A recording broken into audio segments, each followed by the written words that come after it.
Okay. Good afternoon, everybody.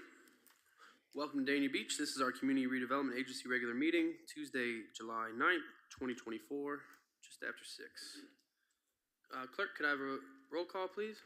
Yes. Chair Ryan? Here. Vice Chair Llewellyn? Here. Board Member Davis? Here. Board Member James? Here. Board Member Salvino? Here. Executive Director Chen? Here. City Attorney Bootsas? Here. Chair, you have a quorum. Okay. This is citizen comments for the regular meeting, right? Yeah. Okay. Okay, this is citizen comments section. Anybody have any comments out there? Seeing none. We're going to move right into the administrative report with Director Chen. Thank you, Chair Ryan. For our innovation ecosystem, we are working to put together more programs to do job skills and so forth to try to, I guess, really focus a little bit harder on our residents and our small businesses. Working with SCORE to do a program in October that is really about starting up new businesses. It is a less sophisticated program than we've done before, trying to keep it simple and easy for some people who might have aspirations of starting their own business. Working with Martha Rios, who is the Director of Entrepreneurship for Broward College, we are working together to develop a workforce skills program that Broward College puts together for its, I guess, underskilled workforce people. I met with, had a Zoom meeting with Joseph Gray, who's the Managing Director for Grow America. They actually have a lot of funding for minority and startup businesses. And they have a program that is a specialized program to try to help businesses manage their cash flow to be more profitable. So we're working with them to put this onto a Dania Beach Business Academy platform. And then finally, I met a new person, Natasha Britton, who is president of NB Services. This is something that I've had an aspiration to do for some time, and that is to teach a financial literacy program, basically to help people understand how to manage their household finances. It's everything from how to do a checkbook to how to improve and keep a good credit score that helps you through time. I provided you an update in the CRA website update. Sorry, I've got a typo on the page. It's a website update. I'm not going to go through all this stuff, but basically what I've done is I've shown you how the current navigation is being thought about for the page. If you think of the current CRA website, at the top of the page, we have navigation tabs. And the navigation tabs now are being redefined, and the content under them is being described to be more user-friendly and keep everything, I guess, actually to be more informative. So, for instance, just this week, I have been sending them information about partner agencies and how to connect with people who have resources that we don't necessarily have, but we can help introduce them to. We also are going to have a page that is very clearly explaining the CRA incentives, CRA programs. We also, basically from the CRA plan update that was adopted last year, they identified the 7 unique districts of our CRA. We're going to highlight those in the updated website to help people understand the type of investments that each of those districts are really focused on that might be more convenient and more informative to people who are looking for investment properties in Dania Beach. All the legal documents will have a clear order. I will tell you, I can't tell you how many times I've had people say they don't know how to find our annual report because you have to scroll down so far on the website that people don't think it goes that far. So we're trying to make this so it's more intuitive and easier to do searches. It will also have a full-fledged search component in there, so you can click on our site, enter something, and it will search the site for the content. We are making progress with this, and there's a lot of work that's been done. From the patch, we have continued to have volunteer groups, invitation homes, I guess as a follow-up to their gracious grant to help pay for our new raised beds, have continued to send volunteer groups. They sent 12 volunteers just recently. Bank of America sent a group of 15 volunteers. Spirit Airlines had lined up to bring a group of 20 to 30 volunteers, and they got rained out on the day. So they're looking to reschedule, and we'll work with them. And in fact, I just got notice that an architectural and engineering firm in Fort Lauderdale, WJE, that's Wiss, Janney, and Elstner, is sending a volunteer group this Saturday on the 13th. So we're starting to get some regular volunteer groups, a bit more regular and focused than we have in the past. Love Our Nation was successful in getting the summer break spot program with the U.S. Department of Agriculture. Currently, we're providing 75 dinners for out-of-school children every night at the patch from Monday through Friday. And it's a good program. It's being pushed to the community. Kids are invited to walk in with or without their parents. And at the end of the night, any dinners left over are taken over to the crossings to distribute to our low-income people. So that is a very nice program. Again, they are truly getting upwards of 70 to 75 people a day to feed in that program. I will tell you the first week that program started was rained out. But they have regrouped, and they are now getting the turnout that was planned and expected. Love Our Nations is also planning to do other programs such as a homework assistance program. They are working to help with volunteer tutors to bring them together with kids to help them better understand and kind of tutor them in some of the challenges they have in their school. Health and nutrition programs. And then just a brief update on the construction of the new beds. We had approximately 9,500 concrete blocks delivered. The first set of blocks were delivered at the beginning of the week. We provided you copies of photos that were taken on Monday when the first set of blocks were delivered. Today, the second set of and final shipment of blocks was delivered just today. I would say that in addition to receiving those blocks, as you can see, they've already started building the raised beds. They're not just waiting for volunteer groups. As they get the blocks in, they're doing that.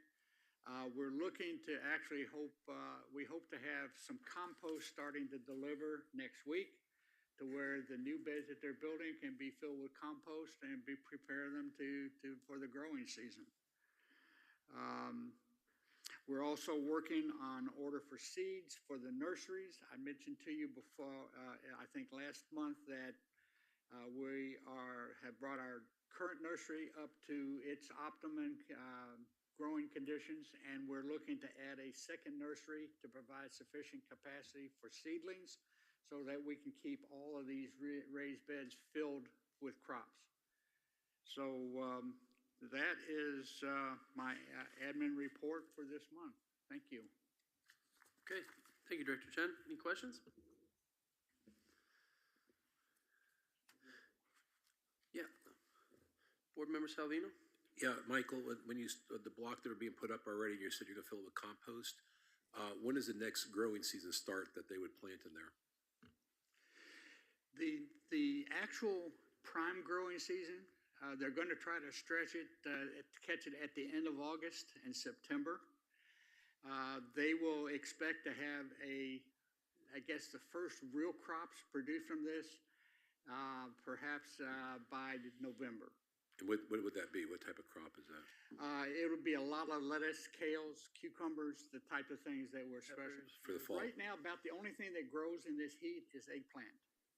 And between that, the heat of the growing, as well as the removal of all the on-ground pots and grow bags and that type of stuff, we have pretty limited crops right now.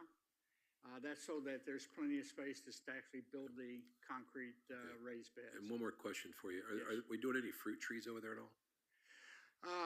There are some fruit trees, there's minor fruit trees, but we're also There's coconut working trees. with, well, there's some coconut trees that we got, that we're doing coconut milk from. There are some breadfruit trees. There are, in fact, I'm sorry, it's a Peruvian name for the fruit, and I can't tell you what it is. But there are about, I'm thinking it probably about a dozen varieties of fruit trees that's around there. It's not an orchard type of thing. It's just kind of what will grow there. And we are working with Fruitful Fields, who has fruit trees in their Pompano operation that we will work with them to try to bring some of that fruit Okay. that's produced Yeah, that's to the good. patch. Yeah, I just know that, some of the quicker growing fruits are in bunches like oranges or something simple to do, but I mean, it wouldn't take very long to go through 10 trees of oranges, but it's just, I didn't know if we had the space for it or not, but just, if you're getting it from their other location, that's good. As long as we can get a little bit more of a variety of fruits when the time comes, just besides vegetables.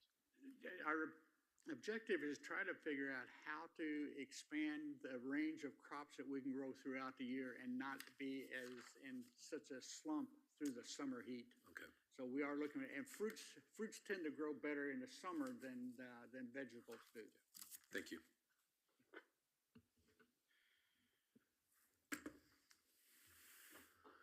Are we talking about possibly getting a double wide at the patch in the future? For the patch, were we talking about possibly getting like an indoor space for there, like a double wide? Actually, we did have some conversation about it. I've had some, It's about a 8-minute meeting. I will say, we're kind of focused on the raised bed construction right now, but I would like to explore next year with your direction and approval to, at least for the exploration, I'd like to see about enclosing a section of the pavilion so that we could actually have some enclosed space to deal with. I think that will go hand in glove because part of the things that we have to also do with the CRA plan for the patch, we have to do an ADA parking space, which means we'll also have to do an aisleway, kind of a paved walkway from that space to the pavilion floor. We're also working things, we're trying to do several things at one time with kind of limited staff on this, but things like we have rearranged our porta potties there to be more ADA accessible. We've kind of brought them up to where they can be stepped on directly from the floor of the pavilion instead of people having to step up on them. And we do have an ADA accessible porta potty there as well. We're also working on security arrangements. So we've had a locksmith come out and put keypad locks on all the sheds and office door and everything to prevent the opportunity of, let's say, someone not playing well with kids. Let's just put it that way. So we're trying to trying to lock off space for people who aren't necessarily cleared to work with kids. Okay. So we have a lot of different things like this. Some of this is working with Eve, and some of it's working with our insurance carrier to make it both, safer as well as insurance compliant. So there's several different things we're focused on at the same time right now. Okay. But thank you for the question. I didn't include that from my report. No problem. I just want to know where we stood with that. I know we mentioned it before. One more question that I have. When it comes to, I just lost my train of thought. We'll pass. I'll go to Board Member James. Yes, have we considered possibly doing like a container type of office space to, you can make it architecturally pleasant from the outside of it instead of enclosing a space. During these hot months, it is like a hot box. It's like a sauna when if you enclose a certain portion of it. So unless it's going to have proper ventilation to go underneath it, or possibly the double wide, I would suggest seeing if you have the space to maybe put a container office space there. Where it kind of looks like a regular building, it doesn't have to look like a big container sitting on the ground, and it's more cost effective than like new construction. Yes, actually, I think that when we get to the point of looking at some enclosed space, we should explore the options. I think adaptive reuse of containers is certainly a very good option. In fact, some of them can be done very amusing and add to an architectural landscape, if you will. When I mentioned doing an enclosed space in the pavilion, I was actually thinking of actually doing an enclosed space that would be air-conditioned space. So it would not be just putting walls up. It would actually be finishing it to where you could have a classroom environment and that type of thing as well. Okay. But I do see that happening kind of next year as we get the raised beds started. And then you're right, we should explore the options of what's most cost-effective way to do it. Yeah, because even if you find a different area where you can put the container or the structure, you can still have that open pavilion for events and classes and other opportunities, so it doesn't have to be so closed in. We could, and again, I wasn't thinking of enclosing the entire thing. I was Sure. talking about maybe one or two sections of one of the wings only. Okay. But anyway, it is part of my ambition for what we can do out there, but I think it's timely for us to be looking at next year. Thank you. Oh, there is one more thing I will mention I didn't put on a report. I have mentioned to you that I'm trying to find to get us a water well for irrigation done. I understand that this whole process starts with an application to the South Florida Water Management District for a well. If I could get your consensus direction to simply initiate a permit application, we can still determine if we want to go to it once I have a defined cost. But the first step is actually getting a permit. Okay. Do I have consensus from the board? Yep, Thank you. we have consensus. Okay. Oh, this is what I was going to ask. Do we have any facade grant applications in the pipeline? I'm sorry. Do we have any facade grant applications in the pipeline? Actually, I've been working with Gasper Arts. They've been on the edge for about 2 months. They want to do a major signage feature at the federal highway frontage of their building because they're so set back you can't see them until you get on top of them. Unfortunately, he can't get the design resolved because he's got issues with building permits here with the city, but he's talking about putting a substantial sign on federal highway. So he's actually gotten the quotes, he's gotten so forth, but depending on where he actually has to locate this will cause a variation of cost, so he hasn't submitted it yet. But yes, there is one in the pipeline. He just can't bring it to the table yet. Okay. All right. All right, thank you, Director Chen. Okay, now we go to the consent agenda. With the minutes, we have the May 28th, 2024 CRA Budget Workshop, and then we have the June 11th CRA Budget Board Meeting.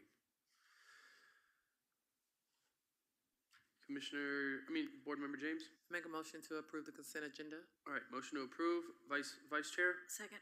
Second, all in favor say aye. Aye. Aye. Any opposed say nay. Okay, consent agenda passes unanimously. We have no proposals and bids, no discussion and possible action. So we'll go to board member comments and any comments, Commissioner Davis, Board Member Davis?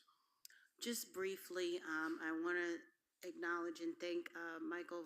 I really see the difference with the community engagement with the patch, and I'm very happy to see that we have so many different companies that are investing their volunteers for volunteer time. I also was able to attend the Love Our Nation event that held their end of the year annual event at the Patch. And it was, those kids over the last 5 years have grown, and really to have their end of the year ceremony was really beautiful sight to see. So I would like to see more events held there at the Patch. Thank you. Thank you, Board Member. Board Member James? No comment. All right. Board Member Salvino? Just that I'm happy to see some movement at the Patch, but let's see some progress in the CRA right now, so I'm happy with that. Thank you. Okay, thank you, Board Member. Vice Chair? No comments tonight, thank you. All right. Okay, Director Chen, good report. And thanks for the update. I see that we're slowly moving forward, but, you know, in some areas we're taking larger leaps than others, but I appreciate your focus right now. I appreciate that. One thing I didn't mention, I'm sorry to get back to it, but it was kind of a side piece. I have mentioned I've been providing content for our new website. One of the things I have done is started going out to our different districts across the entire CRA to take photographs that can be part of our new website. While I'm at it, I'm also stopping into some of the businesses just to introduce myself. We did cover the Marine District just last week, so I'm called on a few of them. And I talked to people at the Director Boatyard as well. So anyway, it wasn't an informal Bravo visit, but I am starting to get out and have a chance to visit some of our businesses. It's kind of hand in glove with the photos that we're taking. Yeah, sometimes a drop-in is all you need. Yeah. All right. That's wonderful. Okay, no information items, so meeting is adjourned. Thank you, everybody.